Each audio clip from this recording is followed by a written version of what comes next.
اس قوم کے جذبات کی ترجمانی جس کے پاس اپنے محسن عظیم کے لیے خاموش دعاؤں کے سوا کچھ نہ تھا۔ امیر یوسف بن تاشفین نے جس قوم کو قعر مذلت سے نکالا تھا، اس کے اقبال کے پرچم چار سو اندلس کی فضاؤں میں لہراتے رہے۔ اس نے جن بے کسوں کے آنسو پونچھے تھے، ان کے ہونٹوں پر 400 سال اور مسرت کی مسکراہٹیں کھیلتی رہیں۔ اس نے جن فرعونوں کی گردنیں جھکائی تھیں، انہیں 4 صدیاں اور سر اٹھانے کی ہمت نہ ہوئی۔ افریقہ کا رجل عظیم ایک تاریک رات کا مسافر تھا، جس کے پاؤں کے نشان ان گنت قافلوں کے لیے روشنی کے میناروں کا کام دیتے رہے۔ ایک قوم کی بے بسی دیکھ کر قدرت کے دریائے رحمت سے لہر اٹھی اور اندلس کی خاک پر آزادی کے موتی بکھیرنے کے بعد روپوش ہو گئی۔ یوم حساب شروع ہو چکا تھا۔ بھیڑیوں کی شکارگاہوں میں شیروں کی گرج سنائی دے رہی تھی۔ امیر یوسف بن تاشفین کے واپس جانے کے بعد سیر بن ابو بکر کی قیادت میں مرابطین کی افواج آندھی کی سی تیزی کے ساتھ اندلس کے طول و عرض میں پھیلنے لگیں۔ ملوک الطوائف کے مضبوط ترین قلعے اس آندھی کے سامنے تنکوں کے انبار ثابت ہو رہے تھے۔ سیر بن ابو بکر جس ریاست کو فتح کرنا چاہتا تھا، وہاں تمام غیر اسلامی قانون منسوخ کر دیے جاتے تھے۔ بیگار اور تمام خلاف شرع ٹیکس اڑا دیے جاتے تھے۔ حکومت کا نظم و نسق نیک لوگوں کے ہاتھ میں دے دیا جاتا تھا۔ اس کا نتیجہ یہ ہوا کہ جہاں ملوک الطوائف کی حمایت میں کرائے کے سپاہیوں کی ایک تلوار بلند ہوتی تھی، وہاں عوام کی سینکڑوں تلواریں ملوک الطوائف کے خلاف بے نیام ہو جاتی تھی۔ ملوک الطوائف اندر اور باہر سے دوہری آگ کا سامنا کر رہے تھے۔ المریہ، مرثیہ اور چند اور سلطنتوں کی تسخیر کے بعد اشبیلیہ کی باری آئی۔ امیر یوسف نے مراکش پہنچ کر معتمد کو پیام بھیجا تھا کہ تم مقابلہ کرنے کی بجائے اگر اشبیلیہ چھوڑ کر میرے پاس آ جاؤ تو تمہارے لیے بہتر ہوگا، لیکن الفانسو معتمد کو مدد دینے کا وعدہ کر چکا تھا، اس لیے اس نے امیر یوسف کی پیشکش کو ٹھکرا دیا۔ سیر بن ابو بکر کے ایک جرنیل حرول الحشمی نے قلعہ رندہ پر حملہ کر کے معتمد کے بیٹے رازی کو قتل کر دیا۔ دوسرے جرنیل ابن حاج نے قرطبہ پر حملہ کیا۔ اہل قرطبہ مدت سے مرابطین کے لشکر کا انتظار کر رہے تھے۔ انہوں نے فوج کی آمد کی اطلاع ملتے ہی بغاوت کر کے فتح بن معتمد کو، جو شہر کی حفاظت پر متعین تھا، قتل کر دیا اور حملہ آوروں کے لیے شہر کے دروازے کھول دیے۔ سیر بن ابو بکر بذات خود اشبیلیہ کی طرف بڑھا۔ راستے میں اس نے قرمونا کو فتح کیا۔ اشبیلیہ کے محاصرے کے دوران میں اسے یہ خبر ملی کہ الفانسو معتمد کی اعانت کے لیے 16,000 فوج کے ساتھ طلیطلہ سے اشبیلیہ کی طرف پیش قدمی کر رہا ہے۔ سیر بن ابو بکر نے ابو اسحاق المطلونی کو 7,000 سواروں کے ساتھ الفانسو کی پیش قدمی روکنے کا حکم دیا۔ یہ المطلونی افریقہ کے ایک جنگجو قبیلے کا نام ہے۔ ابو اسحاق نے طلیطلہ سے تھوڑی دور حصن المدور کے مقام پر الفانسو کی فوج کو ایک عبرتناک شکست دی۔ اس شکست نے الفانسو کی رہی سہی امیدوں پر پانی پھیر دیا۔ مرابطین نے اہل اشبیلیہ کے تعاون سے فصیل کو ایک جگہ سے توڑ دیا اور شہر کے اندر داخل ہو گئے۔ اس کے بعد انہوں نے معتمد کے محل پر حملہ کر دیا اور سیڑھیاں لگا کر محل کی فصیل کے اوپر چڑھ گئے۔ معتمد کا ایک اور بیٹا مالک محل کی حفاظت کرتا ہوا مارا گیا۔ معتمد نے بھی ڈٹ کر مقابلہ کیا، لیکن بالآخر اپنے چاروں اطراف مایوسی کی گھٹائیں دیکھ کر اس نے ہتھیار ڈال دیے۔ سیر بن ابو بکر نے معتمد، ملکہ رمیکیہ، شہزادہ رشید اور شاہی خاندان کے باقی افراد کو گرفتار کر کے طنجہ بھیج دیا۔ معتمد کو طنجہ سے مناکسہ اور مناکسہ سے مراکش کے ایک شہر اغمات میں بھیجا گیا۔ اسی شہر میں اس نے وفات پائی۔ جلا وطنی کے زمانے میں معتمد کو جن آلام و مصائب کا سامنا کرنا پڑا، ان کا ذکر اس کے کلام میں موجود ہے۔ ملکہ رمیکیہ، جو ایک سلطنت کی بیشتر آمدنی اپنی عیاشیوں پر صرف کیا کرتی تھی، انتہائی مفلسی اور بے بسی کے دن گزار رہی تھی۔ اندلس کے ان شعراء نے جو معتمد کے زوال کے بعد معاشی طور پر یتیم ہو گئے تھے، نہایت دردناک پیرائے میں معتمد کی بے بسی کی تصویر کھینچی ہے۔ لیکن ان شعراء کا کلام پڑھتے وقت ہمیں یہ نہیں بھولنا چاہیے کہ ایسے لوگوں کو حریر و اطلس کی قبائیں مہیا کرنے کے لیے معتمد اور اس کے ہم عصر امراء انتہائی بے دردی سے رعایا کا خون چوسا کرتے تھے۔ معتمد ایسے لوگوں کا سرپرست اور مربی تھا جو محض عیش و نشاط کے لیے زندہ رہنا چاہتے تھے۔ امیر یوسف کی حکومت، جس میں ہر انسان عمل کی کسوٹی پر پرکھا جاتا تھا، ان کے مزاج کے مطابق نہ تھی۔ اس لیے اگر یہ لوگ امیر یوسف بن تاشفین کو سخت گیری کا طعنہ دیں تو ہمیں تعجب نہیں کرنا چاہیے۔ امیر معتمد اور ملکہ رمیکیہ کی اسیری کے ایام یقیناً اندوہناک تھے، لیکن ہمیں یہ نہیں بھولنا چاہیے کہ انہوں نے اپنے لیے جو راستہ منتخب کیا تھا، اس کی آخری منزل یہی ہو سکتی تھی۔ امیر یوسف بن تاشفین کی فتح ایک اصول کی فتح تھی اور معتمد اور اس کے ہم عصر حکمرانوں کا زوال ایک ایسے گروہ کی شکست تھی جس نے زندگی کو دیوانے کا خواب سمجھ لیا تھا۔ جب قیدیوں کا جہاز وادی الکبیر کے راستے سمندر کی طرف روانہ ہونے کو تھا تو اشبیلیہ کے ہزاروں انسان کنارے پر کھڑے یہ عبرتناک منظر دیکھ رہے تھے۔ قیدیوں کو ننگی تلواروں کے پہرے میں جہاز پر سوار کیا گیا۔ قیدیوں کے بعد سعد بن عبد المنم جہاز میں داخل ہوا۔ جہاز کا کپتان اور ملاح ادب سے اس کے گرد جمع ہو گئے۔ سعد نے جہاز کے کپتان کی طرف متوجہ ہو کر کہا، امیر کا حکم ہے کہ قیدیوں کو راستے میں کوئی تکلیف نہ ہو اور آپ تنجا پہنچنے سے پہلے کسی جگہ قیام نہ کریں۔ قیدی جہاز کے دوسرے کونے میں کھڑے تھے۔ رمیکیہ نے سعد کو دیکھتے ہی معتمد کی طرف متوجہ ہو کر کہا، آپ اسے پہچانتے ہیں؟ یہ وہی ہے جس نے ہمارے دربار میں اس دن کے متعلق پیش گوئی کی تھی۔ معتمد نے رنج و کرب کے بوجھ سے جھکی ہوئی گردن اٹھائی اور سعد کی طرف دیکھتے ہوئے کہا، میں اسے نہیں جانتا، آج شاید میں آئینے میں اپنی صورت دیکھ کر بھی پہچان نہ سکوں۔ رمیکیہ نے کہا، یہ وہی ہے جو ہمارے دربار میں باغیانہ تقریر کرنے کے بعد فرار ہو گیا تھا۔ معتمد نے دوبارہ سعد کی طرف دیکھا اور اچانک اس کے کانوں میں وہ الفاظ گونجنے لگے جو گزشتہ چند برس میں بھول جانے کی تمام کوششوں کے باوجود کبھی کبھی اس کی نیند حرام کر دیا کرتے تھے۔ ناظرین، آگے بڑھنے سے پہلے کامنٹ سیکشن میں ہمیں اپنی آراء سے ضرور آگاہ کیجیے گا کہ آپ کو ہماری یہ سیریز کیسی لگ رہی ہے۔ آئندہ آنے والی اقساط سے باخبر رہنے کے لیے ہمارے چینل کو سبسکرائب کر لیں اور ساتھ موجود بیل آئیکن کو ضرور کلک کر لیں۔ شکریہ۔ سعد کپتان کے ساتھ قیدیوں کے کمروں کا معائنہ کرنے کے بعد معتمد کے قریب سے گزرتے ہوئے ایک لمحے کے لیے رکا اور پھر کچھ کہے بغیر تیزی سے قدم اٹھاتا ہوا جہاز سے اتر گیا۔ جب جہاز روانہ ہوا تو کنارے پر لوگوں کے ہجوم میں بعض لوگوں نے مسرت کے نعرے بلند کیے، لیکن بعض ایسے بھی تھے جن کی مغموم نگاہیں دنیا کی بے ثباتی کا ماتم کر رہی تھیں۔ اشبیلیہ کا ایک بوڑھا شاعر اپنی آنکھوں میں آنسو بھر کر یہ کہہ رہا تھا، معتمد فیاض تھا، بہادر تھا، بیدار مغز تھا، لیکن ایک آوارہ مزاج عورت کی صحبت نے اسے ذلت کے آخری گڑھے تک پہنچا دیا۔ ملکہ رمیکیہ جہاز کے کونے میں کھڑی اپنے عظیم الشان محل کی طرف دیکھ رہی تھی اور جب اس محل اور اس کی آنکھوں کے درمیان آنسوؤں کے پردے حائل ہونے لگے تو اس نے ڈوبتی ہوئی آواز میں اپنے شوہر سے کہا، کیا ہم پھر یہاں نہیں آئیں گے؟ کیا یہ وحشی ہم پر اشبیلیہ کے دروازے ہمیشہ کے لیے بند کر دیں گے؟ اور کیا وہ محفلیں ہمیشہ کے لیے اجڑ چکی ہیں؟ ملکہ، اب ان باتوں سے کوئی فائدہ نہیں۔ جس چراغ کا تیل ختم ہو چکا ہو وہ آنسوؤں سے نہیں جلا کرتا۔ ایک جگہ دریا کے کنارے چند عورتیں مٹی گوندھ رہی تھیں۔ ادھر دیکھیے، رمیکیہ نے سسکیاں لیتے ہوئے کہا، آپ کو وہ دن یاد ہے جب میں نے مٹی گوندھنے کی خواہش کی تھی اور آپ نے مشک اور عنبر کے ڈھیر لگوا دیے تھے؟ معتمد نے کرب آمیز لہجے میں کہا، رمیکیہ، خدا کے لیے اپنی آنکھیں بند کر لو اور ماضی کو بھول جاؤ۔ نہیں، میں ماضی کو نہیں بھول سکتی۔ رمیکیہ کی آنکھوں سے آنسوؤں کا سیلاب پھوٹ نکلا۔ عشاء کی نماز کے بعد سعد اور احمد شہر سے باہر فوج کے مستقر میں ایک خیمے کے اندر بیٹھے ہوئے تھے۔ ایک سپاہی نے دروازے کا پردہ اٹھا کر اندر جھانکتے ہوئے کہا، غرناطہ سے ایک آدمی آپ سے ملنا چاہتا ہے۔ دوسرے آدمی نے کسی توقع کے بغیر دروازے سے سر نکالتے ہوئے کہا، ایک آدمی نہیں، چچا الماس کہو۔ سعد اور احمد ہنستے ہوئے اٹھ کر آگے بڑھے اور سپاہی اپنا سا منہ لے کر پیچھے ہٹ گیا۔ الماس سعد اور احمد کے ساتھ مصافحہ کرنے کے بعد ان کے سامنے ایک کرسی پر بیٹھ گیا۔ سعد نے کہا، چچا، تم اس وقت کیسے آئے؟ گھر میں خیریت ہے نا؟ گھر میں خیریت ہے، اور میں یہ پوچھنے کے لیے آیا ہوں کہ ہم قرطبہ کب جا رہے ہیں؟ وہاں سے آقا کے کئی دوست ہمارے پاس آئے ہیں اور وہ سب اصرار کرتے ہیں کہ ہم فوراً اپنے گھر چلے آئیں۔ سعد نے کہا، میں بھی احمد کے ساتھ یہی باتیں کر رہا تھا۔ ہم نے یہ فیصلہ کیا ہے کہ احمد آپ سب کو قرطبہ پہنچائے۔ الماس نے کہا، تو آپ غرناطہ نہیں جائیں گے؟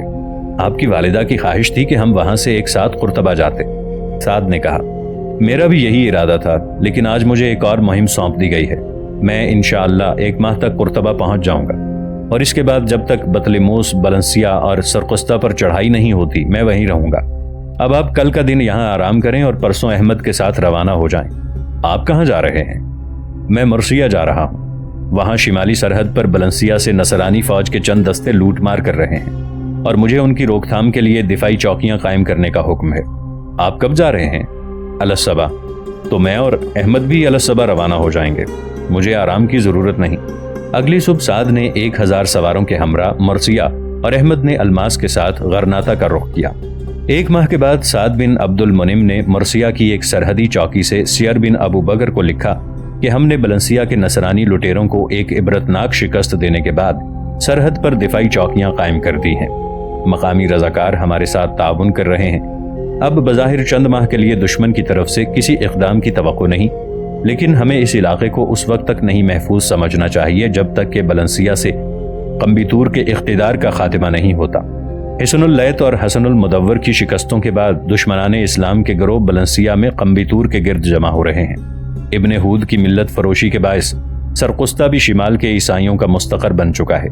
اگر ہم سرقستہ پر قبضہ کر لیں تو شمال کے لٹیروں کی توجہ اپنی اپنی ریاستوں کی سرحد کے دفاع پر مرکوز ہو جائے گی، اور اس کے بعد بلنسیا پر یلغار کرنا ہمارے لیے نسبتاً آسان ہوگا۔ ورنہ اس بات کا امکان ہے کہ جس طرح یحییٰ القادر نے بلنسیا کو عملی طور پر قنطبور کے قبضے میں دے رکھا ہے، سرقستہ کی ریاست الفانسو کے سپرد کر دے گا، اور یہ دونوں ہمیں اپنا مشترکہ دشمن سمجھ کر آپس میں گٹھ جوڑ کر لیں گے۔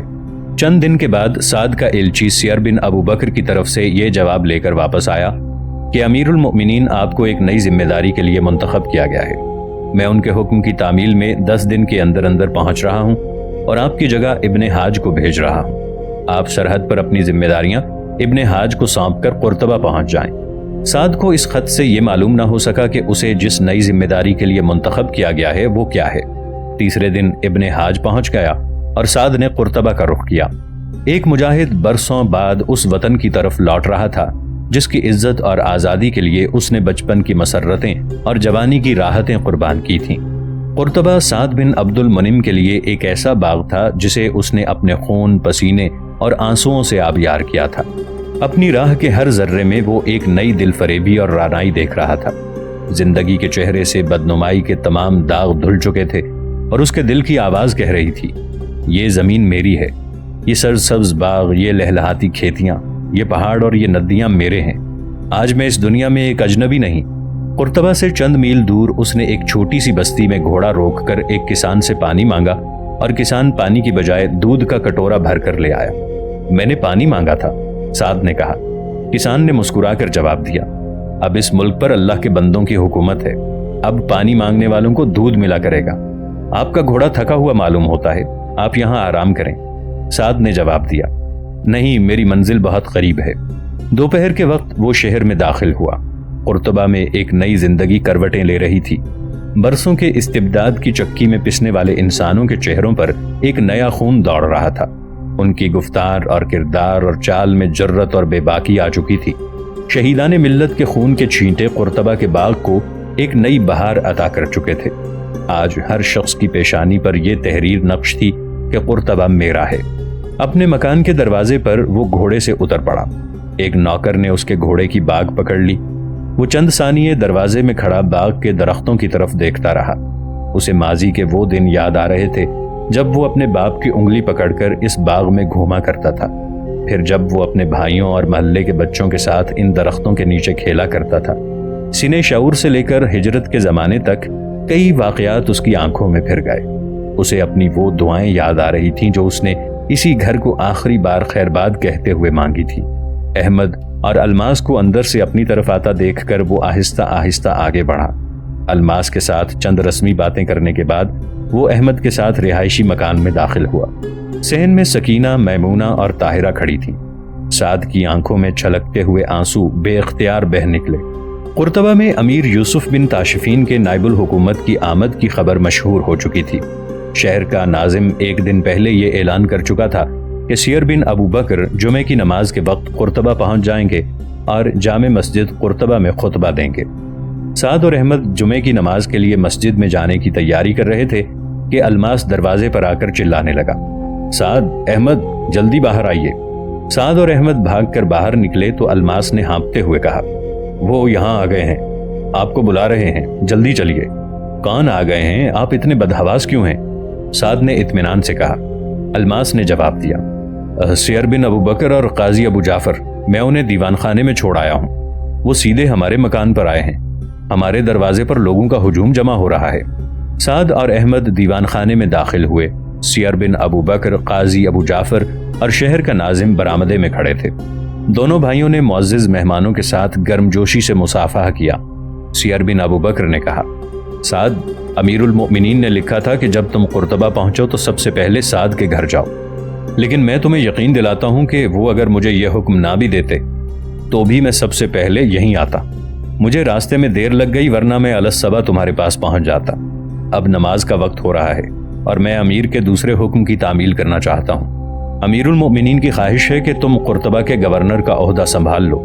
سعد نے قدر توقف کے بعد جواب دیا، امیر المؤمنین کی خواہش میرے لیے حکم کا درجہ رکھتی ہے۔ سیر بن ابو بکر نے مسکرا کر قاضی ابو جعفر کی طرف دیکھا اور کہا، اب آپ کی سفارش کی ضرورت باقی نہیں رہی۔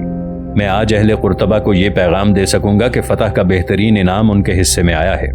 پھر وہ احمد کی طرف متوجہ ہو کر بولا، احمد، میں آپ کے لیے بھی امیر المؤمنین کا ایک حکم لایا ہوں۔ آپ کو المریہ کی گورنری کے لیے منتخب کیا گیا ہے اور میری اور قاضی ابو جعفر کی تائید کے بعد آپ کے لیے اس حکم سے سرتابی کی کوئی گنجائش نہیں رہتی۔ احمد نے جواب دیا، مجھے اپنی صلاحیتوں پر بھروسہ نہیں ہے، لیکن میں یہ کہنے کی جرت نہیں کروں گا کہ امیر المؤمنین کا انتخاب غلط ہے۔ آپ کو تیاری کے لیے 3 دن دیے جاتے ہیں۔ چلیے، اب نماز کا وقت ہو رہا ہے۔ باہر سڑک پر ان کی بگھی کے گرد لوگوں کا ہجوم جمع ہو رہا تھا۔ سیر بن ابو بکر نے بگھی پر سوار ہونے کی بجائے لوگوں کے جلوس میں پیدل مسجد کا رخ کیا۔ جامع قرطبہ میں جمعے کی نماز کے بعد اہل شہر نے مسرت کے نعروں کے ساتھ سیر بن ابی بکر کا یہ اعلان سنا کہ سعد بن عبد المنم کو قرطبہ کا حاکم مقرر کیا گیا ہے۔ لوگوں کے اصرار پر سعد تقریر کے لیے اٹھا۔ اسے دیکھنے والوں کی نگاہیں عقیدت اور محبت کے جذبات سے لبریز تھیں۔ اس نے قدر ہچکچاہٹ کے بعد تقریر شروع کی، برادران ملت، مجھے ایک بہت بڑی ذمہ داری سونپ دی گئی ہے۔ خدا سے دعا کیجیے کہ میں یہ بوجھ اٹھا سکوں۔ تم میرے گواہ ہو کہ میں اس مسجد میں حدود اللہ کا پابند رہنے کا وعدہ کرتا ہوں۔ اگر میں وعدے سے منحرف ہو جاؤں، اگر میں عدل و انصاف کا راستہ چھوڑوں اور اگر میں اس عہدے کو خدمت دین کی بجائے ذاتی منفعت کا ذریعہ سمجھ لوں تو تمہارا فرض ہے کہ تم مجھے کان سے پکڑ کر اس مسند سے اتار دو۔ میں نے افریقہ کے چرواہوں میں یہ جرت دیکھی ہے کہ وہ سر دربار امیر یوسف بن تاشفین کا دامن پکڑ کر عدل و انصاف کا مطالبہ کرتے ہیں اور ان کی پیشانی پر شکن تک نہیں آتی۔ اگر تم یہ چاہتے ہو کہ ان کے نائب بھی ان کے نقش قدم پر چلیں تو اپنے دلوں میں حق و انصاف کی آواز بلند رکھنے کی جرت پیدا کرو۔ اگر تم چاہتے ہو کہ تمہارے حکمران حق پرست اور عادل ہوں تو اپنے دلوں میں حق گوئی کا جذبہ زندہ رکھو۔ ان لوگوں کے سامنے گردن مت جھکاؤ جو خدا کے باغی ہیں۔ ان لوگوں کا احترام کرنا گناہ ہے جو خدا کے دین کا احترام نہیں کرتے۔ ہم اندلس کے حکمرانوں کی نااہلی اور گمراہی کے باعث تباہی اور بربادی کا بدترین دور دیکھ چکے ہیں، لیکن میں خوشامدی شاعروں اور ادیبوں کو ان حکمرانوں کے نسبت کم مجرم نہیں سمجھتا جو ان کے ہر برے سے برے فعل کی تعریف میں زمین آسمان کے قلابے ملا دیا کرتے تھے۔ وہ ایک عیسائی حکمران کے باج گزار تھے اور یہ انہیں ہفت اقلیم کے بادشاہ کہتے تھے۔ وہ اپنی عیاشیوں کا سامان مہیا کرنے کے لیے رعایا کو دونوں ہاتھوں سے لوٹتے تھے اور یہ ان کی عمارت اور فیاضی کے گن گاتے تھے۔ انہوں نے شراب خوری، بے دینی اور بے حیائی کو اپنا شعار بنا لیا تھا اور یہ ان کے زہد و تقوی کی تعریف کیا کرتے تھے۔ ان خوشامدیوں اور مطلب پرستوں نے ملوک الطوائف کا مزاج اس قدر بگاڑ دیا تھا کہ وہ حق کی ہر آواز کو اپنے لیے گالی سمجھتے تھے۔ یاد رکھیے، جو قوم حق و صداقت سے منہ پھیر لیتی ہے اس کے آغوش میں مامون، ذنون، یحییٰ القادر اور ابن عکاشہ جیسے لوگ جنم لیتے ہیں جو انسانوں کی بستی کو درندوں سے بھر دیتے ہیں۔ قدرت اس کی اعانت سے اپنا ہاتھ کھینچ لیتی ہے اور اس کا ہر قدم تنزل کی طرف اٹھتا ہے، اور جو قوم صدق و خلوص کے ساتھ خدا کی راہ پر گامزن ہوتی ہے قدرت اسے طارق اور عبد الرحمن جیسے قافلہ سالار عطا کرتی ہے۔ دنیا کی رزمگاہوں میں فتوحات اس کے پاؤں چومتی ہیں اور اس کا ہر قدم بلندی کی طرف اٹھتا ہے۔ ہم ملوک الطوائف کی نااہلی اور امراء کی بے حسی کے باعث انحطاط کے آخری گڑھے میں پہنچ چکے تھے۔ کفار کا لشکر اشبیلیہ، قرطبہ اور غرناطہ کے دروازوں پر دستک دے رہا تھا، لیکن خدا کو ہماری تباہی منظور نہ تھی۔ وہ ہمیں اپنی اصلاح کے لیے ایک اور موقع دینا چاہتا تھا۔ افریقہ کے ریگزاروں سے ایک مجاہد اٹھا اور اس نے وحشت اور ظلم کے طوفانوں کا منہ پھیر دیا۔ آج ہم فاتح ہیں، لیکن ہمیں یہ نہیں بھولنا چاہیے کہ یہ فتح ہمیں ان گنت قربانیوں کے بعد حاصل ہوئی ہے۔ آج زلاقہ اور حصن اللیث کے ان گمنام شہیدوں کو یاد کیجیے جنہوں نے اپنے خون سے اندلس کی تاریخ کا نیا عنوان لکھا ہے۔ آج اپنے ان محسنوں کو یاد کیجیے جنہوں نے ظلمت کے طوفانوں میں حق صداقت کی قندیلیں روشن کی تھیں۔ آج پھر ان سرپھروں کو یاد کیجیے جنہیں حق کی آواز بلند کرنے کے عوض اپنی زندگیاں ملوک الطوائف کے قید خانوں میں گزارنا پڑیں۔ آج قوم کے یہ محسن ہم میں موجود نہیں، لیکن ان کی مقدس روحیں ہمیں آج بھی دیکھ رہی ہیں۔ اگر ہم احسان فراموش نہیں تو ہمیں کسی وقت بھی یہ نہیں بھولنا چاہیے کہ ان کی عظیم الشان قربانیوں کا ایک مقصد تھا، وہ اس لیے قربان ہوئے کہ اندلس میں دین کا پرچم بلند رہے، وہ اس لیے قربان ہوئے کہ خدا کی زمین پر خدا کا قانون رائج ہو۔ اندلس ملت کے شہیدوں کی امانت ہے۔ آئیے آج صدق دل سے یہ عہد کریں کہ ہم اس امانت میں خیانت نہیں کریں گے۔ انہوں نے شجر اسلام کو اپنے خون سے آبیار کیا ہے اور ہم اسے دوبارہ خزاں کی آندھیوں کا شکار نہیں ہونے دیں گے۔ انہوں نے اس ملک کو ہمارے لیے امن اور عافیت کا گھر بنا دیا ہے اور ہم اس گھر میں ملوکیت اور استبداد کے بت کھڑے نہیں کریں گے۔ انہوں نے ہمیں آزادی کی نعمتوں سے سرفراز کیا ہے۔ ہم اپنے آنے والی نسلوں کے لیے غلامی کی لعنت چھوڑ کر نہیں جائیں گے۔ میں اپنی تقریر کو اس دعا کے ساتھ ختم کرتا ہوں کہ خدا قیامت کے دن ہمیں زلاقہ اور حسن اللیث کے شہیدوں کے سامنے شرمسار نہ کرے۔